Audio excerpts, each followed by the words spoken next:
This video is brought to you by MoviePalette.com. Hey everyone, do you have a favorite movie that you would love to hang on your wall but you can't think of what scene or what poster to get? Well, now you can get the entire movie on one high quality canvas. With MoviePalette.com, you can get every scene from your favorite movie, or more specifically, the dominant color of every scene from your favorite movie in chronological order on a great high quality canvas. It also comes with a silver engraving of the title down at the bottom. It has rubber stoppers on the back to keep it from bouncing. And they have a huge catalog of what to choose from. Whether you're a horror fan, or a fan of sci-fi, Marvel, Japanese anime, Disney animation, drama, or Oscar classics, there's a movie palette for you. And right now, MoviePalette.com is having a sale for 50% off for their Halloween sale. But if you go right now, and if you enter room 15, you'll get 15% off of the movie palette of your choice. That's ROOM15 for 15% off of your movie palette. Again, this is a great value for a great piece of home decor that looks great for any film and for any film buff and anywhere in your home. You will definitely like this product. Mine is of The Shining, and I could not be happier with it.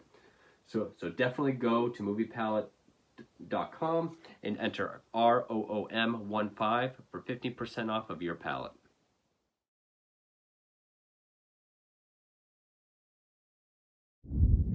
Hey horror fans, welcome back to 237, back with another review. As I continue my kind of run through or marathon of true crime, real life serial killer films. My last review, I finished up that 3-killer DVD pack I had of Ed Gein, Dahmer, and Gacy. And now we come to another one that I've had for a long time. This was one of the first real serial killer movies that I saw. I think I saw this back in high school. And it's the first of many that I'm going to be doing of this same killer. Because, as I've said before, when it comes to true crime, specifically serial killers, mass murderers, whatever, that's always been my biggest interest, biggest fascination, passion, whatever you want to call it. More than Batman, more than horror films. And within that, this killer has always stood out to me as the most fascinating, the most interesting. If I dare say, or if it's okay to say, he's always been my favorite, or my number one, I guess. And that is the notorious killer, Ted Bundy. And this is the 2000 film, Ted Bundy. Which, like the last 3 reviews that I did, I guess this was part of that those made-for-blockbuster films, Ed Gein, Dahmer, and Gacy. I think Gacy was the last of them, but I guess these were all made like direct to Blockbuster. I just heard that recently. I don't know how true that is. And for a while, this was the only Ted Bundy movie I saw. Of course, now there's a slew of them. I have reviewed Extremely Wicked, Shockingly Evil, and Vile. I'm going to have to buy a Region 2 copy of it because there's no US release. But for a while, it was just this, Extremely Wicked, and then there was one from 2008 or 9 with Corin Nemec playing Bundy. I've seen that one a couple times. I have that one on order. I don't remember much about it. Extremely Wicked is more accurate. This is another one of those kind of bullet point films where it has all the major events that I think anybody would know. But this movie gets almost into sheer exploitation. Now, I don't think Gacy or Gein or Dahmer was very exploitative. This almost comes across as like a slasher film. And the way they treat the victims, which I get they have to be scared, they have to scream, but they're almost treated like slasher victims. And some of them they don't paint in a very mature or respectable light, especially some of the girls at the Chi Omega sorority house. But overall, I've always liked this movie. It's not a terrible movie. It is carried very well by its lead actor, Michael Riley Burke, who's been in numerous films. He was the father of the family that owned the house in The Collector. And ever since the first time I saw this, I always thought he looked remarkably close to, and if they ever made a biopic of Christopher Reeve, they better get Michael Riley Burke. It was directed by Matthew Bright, written by him and Steven Johnston, who I believe he was the one that wrote the Ed Gein film that I reviewed. Michael Riley Burke, Bodie Bliss, huh? If that's how you pronounce it. She plays Bundy's girlfriend, Lee, who in real life was Liz Kendall or Liz Klepfer back then, which was her ex-husband's name, Klepfer. They got some good recognition. They were both awarded or nominated for actor awards for Fangoria. He does a good job. I don't think Bliss does a good job at all. She was always one of the negatives I had of this film. Just her acting is so bad, but an over-the-top, whiny kind of way, and they just play her as one note. And actually, it's the one thing I did not pull, but her book, The Phantom Prince, is actually in my work bag, because that's the one that I'm reading at the moment. He did put her through some shit, yes, but the movie just makes her seem more whiny than anything. Music was done by Kennard Ramsey, and I really like the music in this. Definitely during certain parts, when Lee finally realizes that he's guilty, the music during the Lake Sammamish murders, when he's being led to his execution, or on his first murder. I really like the music. It was put out by Tartan Films, who's done a number. I know the film I have on the Hillside Stranglers was put out by Tartan. This says the running time is 69 minutes. That is not right at all. It's an hour 40. It only made $68,000 at the box office, so it didn't really do much at all. Got its U.S. release in September 2002. Now, before I get any further, as I said, Bundy's always been my favorite. You know, the standout, the most fascinating, the most interesting. And when it comes to material on him, he is the one I have the most of. I mean, the most comprehensive work on Bundy would be Ann Rule's The Stranger Beside Me, who was a friend and colleague of Bundy's. I have the encyclopedia of the Ted Bundy murders, the Conversations with the Killer book, which Netflix really needs to get their head out of their ass and get that Netflix special on DVD, same with the Gacy and Dahmer tapes. I have another random book on Ted Bundy, and then at least 24 more multiple killer and encyclopedia type books. I only pulled these because he's on the cover of both of them. And I also have this book, There But for the Grace of God, which is accounts of survivors of serial killers. The Ted Bundy chapter is of Nita Neary, who was a survivor of the Chi Omega rampage. Film-wise, of course, you know, I've seen numerous documentaries like this on Bundy.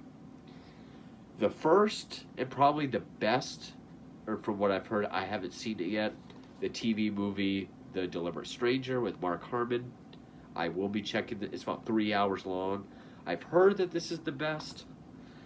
No Man of God with Luke Kirby as Bundy.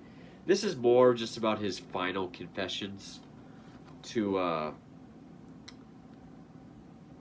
Bill Hagmaier, which I have not seen this yet, but I will be reviewing this as well.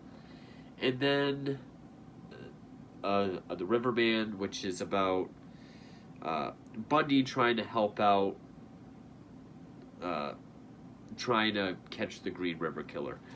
There is a book on this as well, and this he's played by Carrie Elwes, Wesley from Princess Bride.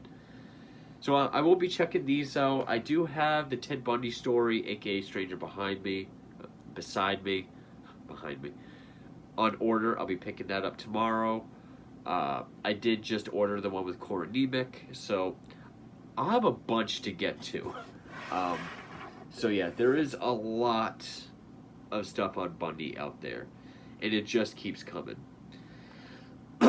Now, first off, now how accurate is it? Like I said, well, actually, before I get into that, like I did with the Gacy video, so Ted Bundy kind of broke the mold in many different ways. I mean, before Bundy, there was sort of this preconceived notion of serial killers.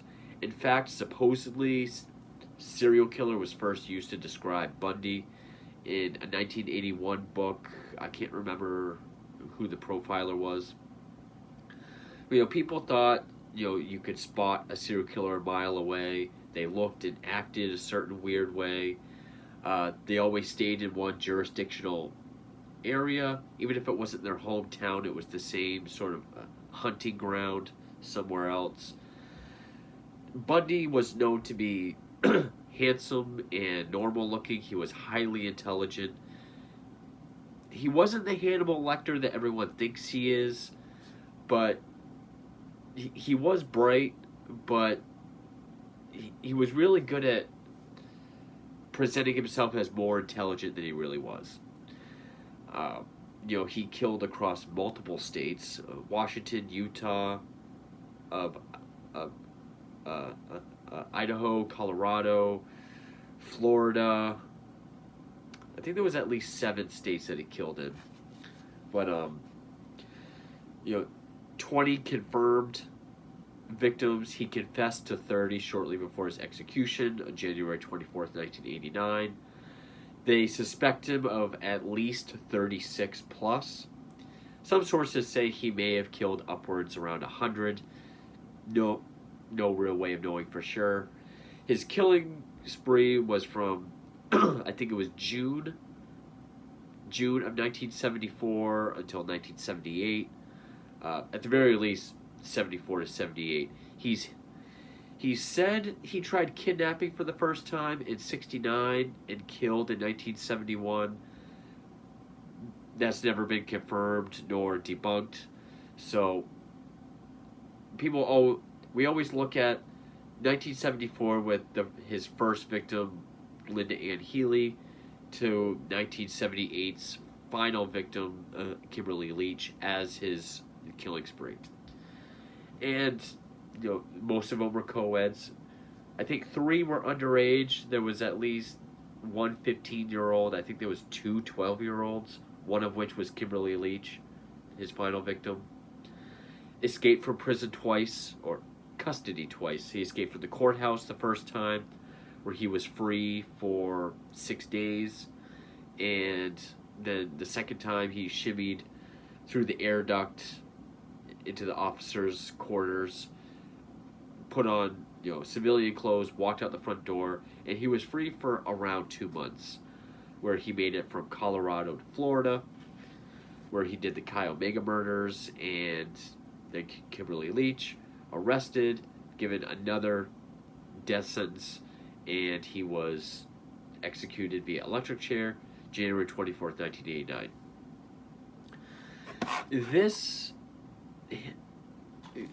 So now, that's basically just the main bullet points of Ted Bundy. I mean, there's more like, yeah, he dated Liz Kendall from 69 to 74. I believe it was 74, 75. Some people say that his victim profile of the young, beautiful co-ed with dark hair parted down the middle was sort of his mental lashing out at his ex-girlfriend who broke up with him, Stephanie Edwards. So, and this movie doesn't really get into any of that. But first, the stylistic choices of this. This doesn't have the TV movie look that, say, Gein and Gacy had. This has pure, straight-to-video early 2000s look. I mean, it looks like a direct-to-video movie, but it has these weird stylistic choices, especially in the beginning, where it shows him. Well, it opens up with pictures of his childhood, and it says something. I don't remember what the text says, but like it shows him at this class. He was a law student. He took psychology, law. He was involved in politics. The whoever was governor in Washington at the time, he worked on those campaigns. This movie does show that he worked at a crisis center on the suicide hotline. But this movie makes it look like he's flunking out of school, where he actually graduated with honors and at least a bachelor's in psychology. But the stylistic choices, like it shows him at this class for like sociopaths, and it shows him sort of starting his criminal empire as a klepto, like just going to all these stores, stealing stuff, small to big. It has this jazz music, and it does this thing that I've only seen in like early 90s TV movies, where it will like kind of be like still. It'll be like this like really fast jagged zoom into something. Like it will zoom in on his face, and it'll just kind of quickly zoom over to an object. It does that several times, stealing small objects from a grocery store, from people's purse, to a TV, to a plant outside a hotel. He was known to steal. His girlfriend Liz did know him to steal. Now, it does show him as a peeping Tom, which he did start out as. Well, I go back further, yes, he blamed pornography and more graphic pornography, like the violent stuff in crime magazines. But one of my favorite bands is Aborted. They made this Ted Bundy shirt that kind of has key things about him. Like the peeping Tom, his Volkswagen Beetle, which in the movie it's yellow, where it was more like a vanilla brown kind of in real life. The severed heads, because he saved at least 12 heads, and the electric chair. In the back of it says, "My name is Ted." But judging by all his claims aside, and just the 74-78 spree, the first time he attempted to break in to someone's apartment, it was Karen Sparks, where he bludgeoned her with some sort of rod, raped her, then left. She survived, and we get the idea that it's showing us his first victims and how he got into killing.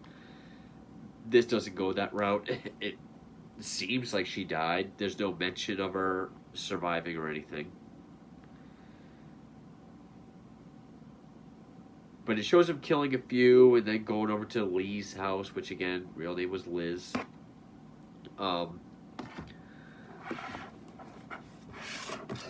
As far as the key moments of his killing spree, like the Lake Sammamish murders, which was in the summer of, I think, 75,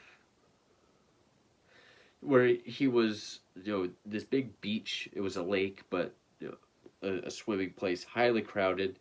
He abducted and killed 2 separate women in the same day, which happened on July 14th, 1974, where he abducted Janice Ott and Denise Naslund 4 hours apart from each other. It doesn't show him failing, which I thought would have been interesting, because I guess he asked like 4 other women who said no.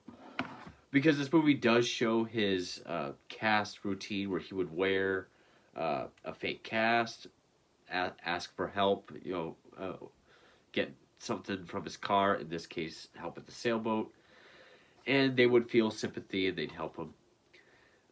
4 others said no, but one he walked up to, and then the other, he saw her coming out of the restroom, and that's when he asked her, she left with him. Now, the movie depicts one right after another, not 4 hours. But obviously, that's probably for time. Now, he said that um, Ott was still alive when he brought the second one, Denise Naslin, back and made her watch what he did to her. Now, the movie depicts this. He says that was true, but then right before his execution, he said, no, I'm sorry, that never happened. So it shows that, and then after Sammamish, you do have this cool montage. I like the music in it. This is when he goes from Seattle to Utah to attend college there. Cool music, and it has real footage of police at the crime scenes, newspapers, and sketch footage. Because it was really the Sammamish murders that, the does dozens of other women heard the name Ted, saw the Volkswagen, overheard, the ordeal of, hey, can you help me with my sailboat? So that's what got the name Ted and the sketch out there.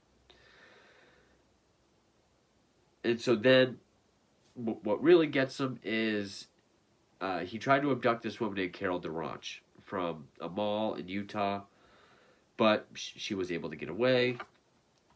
It happens in here. But of course, her name was changed. Her name was it Tina? What was the girl's name?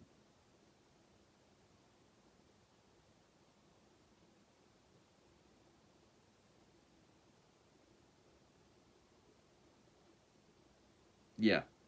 Uh, Tiffany Shepis plays Tina Gabler.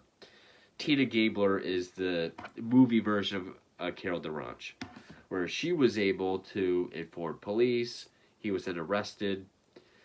He brought in for questioning, but then they found his rape kit with the ski mask, crowbar, nylon stockings, handcuffs. He was in the lineup. She figured him, which he was number 4 in the lineup, but in real life he was like second to last. And then it shows his escapes, where we actually see him jump out of the window for his first attempt, which it doesn't show him jumping directly out of the window like he did in real life. It shows him jumping down these different levels and being able to shimmy down. But then when we see the real news footage, it shows just a direct drop from the window. I don't know if that was a goof, but... And this movie is pretty brutal. I mean, all the deaths happen like he'll grab a girl and she'll be down here, and when he comes down for the punches, it's off screen, but we see his actions. Or it'll cut right before. So I guess that's tasteful, where it doesn't show the actual impact of anything. But still, I will say what's even more exploitative than showing real life victims being killed is sort of how they're portrayed. Because some of them are just shown as dumb, and the fact that they're just screaming like horror movie villains, that comes across as more exploitative than anything people complained about in like the Dahmer series. I did forget to mention that Tom Savini has a cameo in this. He did do the blood effects, but this is not an effects movie. Very, very few scenes where you see blood on a character or on Ted's face, or, So it shows him escaping, and it does do the cool thing where when he gets arrested, which he was arrested in the film, he's arrested trying to Jimmy into a car. Where after he had been free for 6 days, it shows him trying to break into a car, where in real life he was pulled over for weaving. And they do kind of recreate that footage where, he's got the beard, and they're bringing him back into jail, and he's just big smiles and just staring at the camera. It doesn't show him doing like the handcuffed, like, you got me. But it does show him with the beard, him just staring and smiling at the camera. Then it shows him escaping again. Well, it shows him looking up at the air duct, and then it cuts to news footage of how he escaped through the air duct. Extremely Wicked goes more into detail about all this. I will say Extremely Wicked is a much better movie and far more accurate, but that's more of like a disaster artist, like see how close we are to the real thing kind of way. This is more like an exploitation slasher film. This is kind of like what Secret Life is to Dahmer movies, whereas Extremely Wicked is more like the Dahmer series as far as accuracy. But so it shows him escaping again. It does have a stand-in for his later girlfriend and later wife, who he was married to between 80 and 86, Carol Ann Boone, which in the film I think she's called Julie. Is that who the character is? Oh no. Oh, that's Lee's daughter's name is Julie, where Liz's daughter's name is Molly.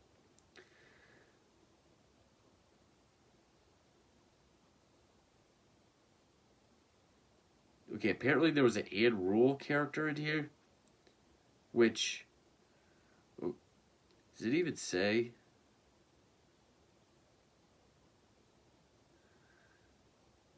No, it doesn't say like who.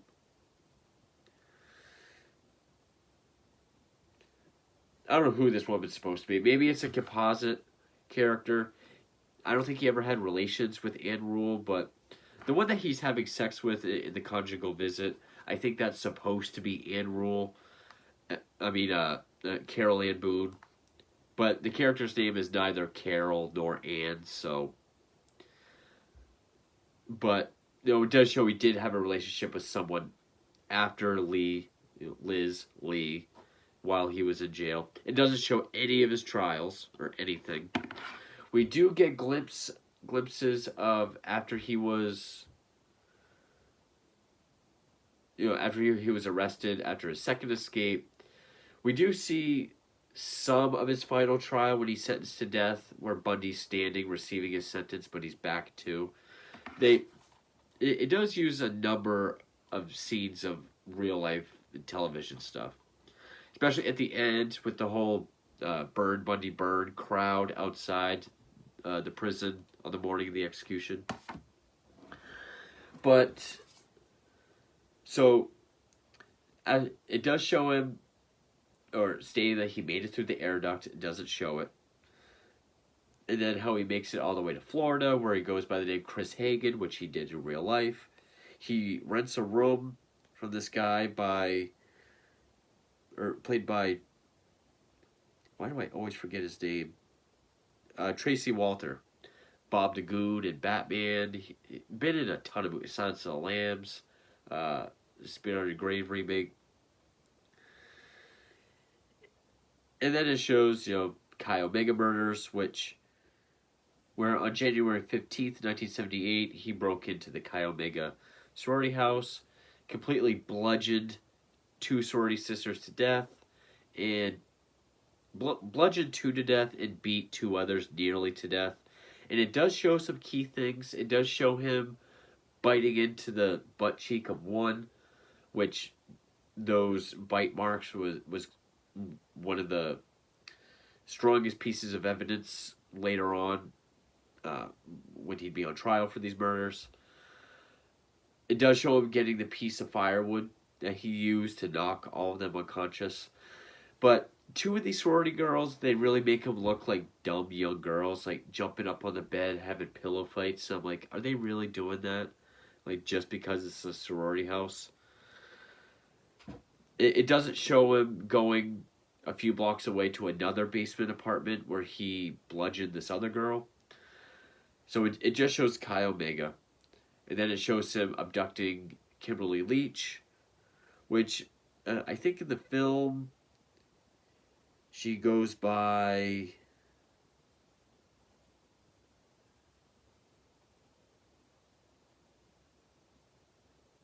Yeah, it doesn't say. But she doesn't go by Kimberly.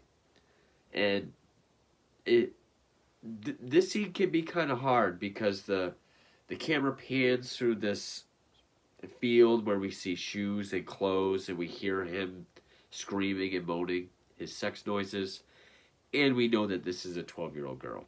She doesn't look 12, but they have her doing hopscotch outside the school. She was one of the few that was actually lacerated with a knife. And it does show him having the white van that he used to abduct her, which then he lost, or he got rid of, stole a Beetle. He got pulled over, and then he fled from police. That's when they arrested him, because he was driving poorly again. They arrested him, tried to. He ran. They shot at him, pistol whipped him. And then after some back and forth at the station, that's when he said, "I'm Ted Bundy." Whereas in this, he's sitting in the white van after the murder of the Kimberly Leach character. A cop just shows up, he runs, and then we get another one of those fast panning shots just in reverse. It doesn't say who he's talking to. I'm guessing it's the profiler Keppel.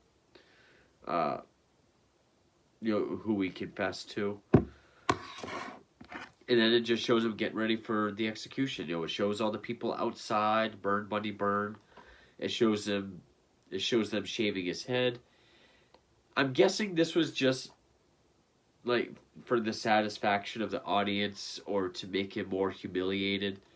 Because they do the practice of stuffing his ass with cotton, which they used to do so that you wouldn't soil yourself. But that was discontinued by 89 when he was executed. But it shows him doing that, then putting a diaper on him, which is why I'm guessing it's done to humiliate him at the end of the film, because what good's a diaper if he's stuffed anyway? It does play on the myth that the person that flipped the lever was a female, but that's largely, actually that's 100% a myth. Only the head of the prison knows who the executioner was. No one knows, really. And then it just has this weird scene at the end where Lee is watching the execution on TV. And she was like, I dated him for years. I never knew. I never knew him. Who was Ted Bundy? And then you get this scene of kids with this weirdly lit, like overly saturated colored scenes with different kids saying, "I'm Ted Bundy," one of which is a girl holding a dead cat. I'm guessing that's as if to say, because he was so normal and so seamless in society, and so he blended so well that any kid can grow up to be the next Ted Bundy. I'm guessing that's what that's saying. And then it ends with a photo of him from one of his and Liz's camping trips, which was, oddly enough, at the same mountain he would dump a lot of his bodies at. Red jacket jumping up in the air. It said serial killer was first used to describe Bundy, which sources will say different things, but I've seen it a number of times that that's true. Then it says, in the weeks before execution, he got upwards around 200 letters a day from women saying he loved him. I don't doubt that's true, but I think that's a bit exaggerated. Now, it does hint or briefly show other aspects of Bundy. Like it does show him putting makeup on this severed head in his apartment. He was known to do that. When they found heads, they were able to tell that makeup had been applied and reapplied several times, that the hair had been shampooed. That was something he would do, and then have sex with the heads.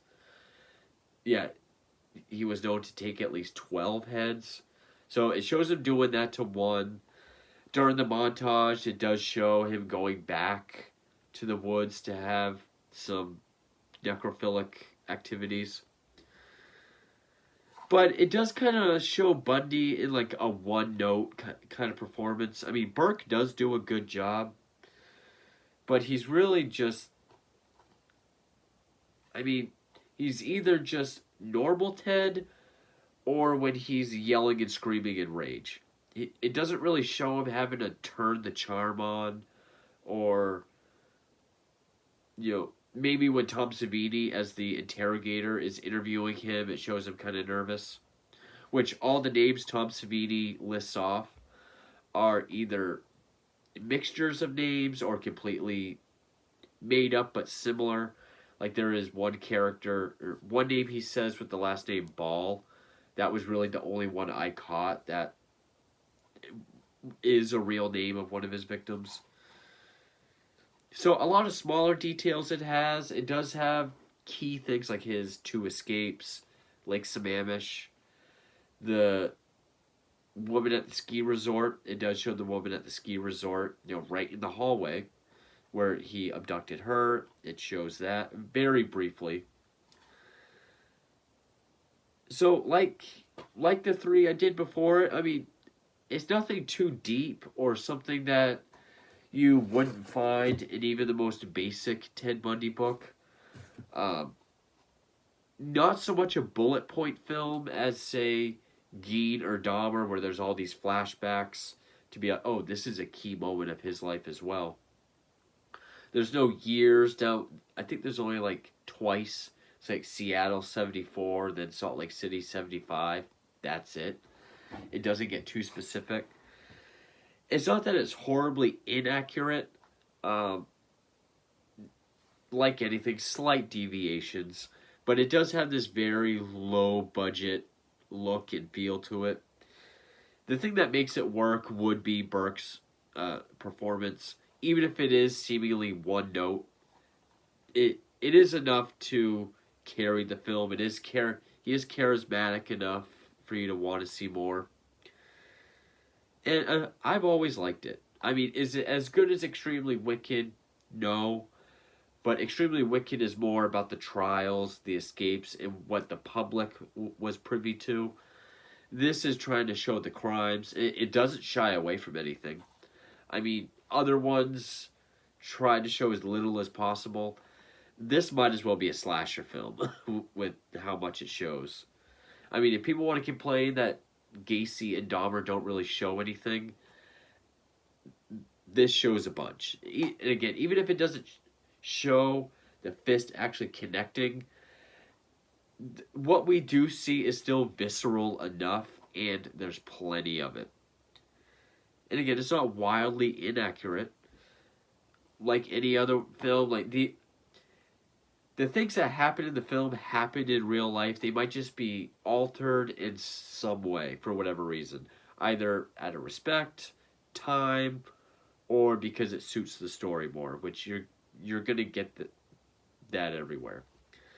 I do remember this being more accurate than the Corin Nemec film, but it's been a while since I've seen that, so I'm not sure. I've heard that the American Boogeyman movie is the least accurate, because that's supposed to be sort of a fictional account. But I've heard that this is the most accurate, and I'm very excited to check this out, so we'll see.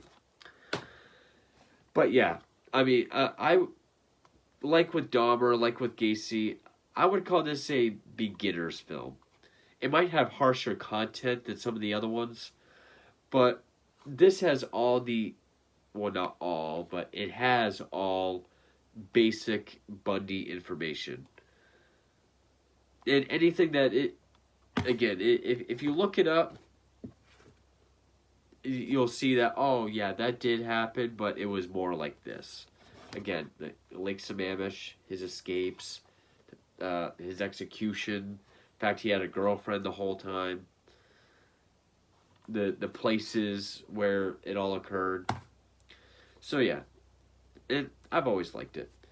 But yeah, so that is Ted Bundy. That is just one of 1, 2, 3, 4, maybe 5 other Bundy movies that I'm going to get to, on top of the one I've already done. I'm sorry if these videos are really long. It's just I really want to explain like all the fact from fiction as much as I can because I love the topic so much. And just for those that want to know. So, but if you want to know more about just the movie, I guess I could cut. Well, I really don't want to do that, but if that's what you guys want, I guess I'll have no choice. But so that's 2002's Bundy. I got a bunch more serial killer films to get to, even outside of Bundy. So stay tuned for more, and thank you for watching.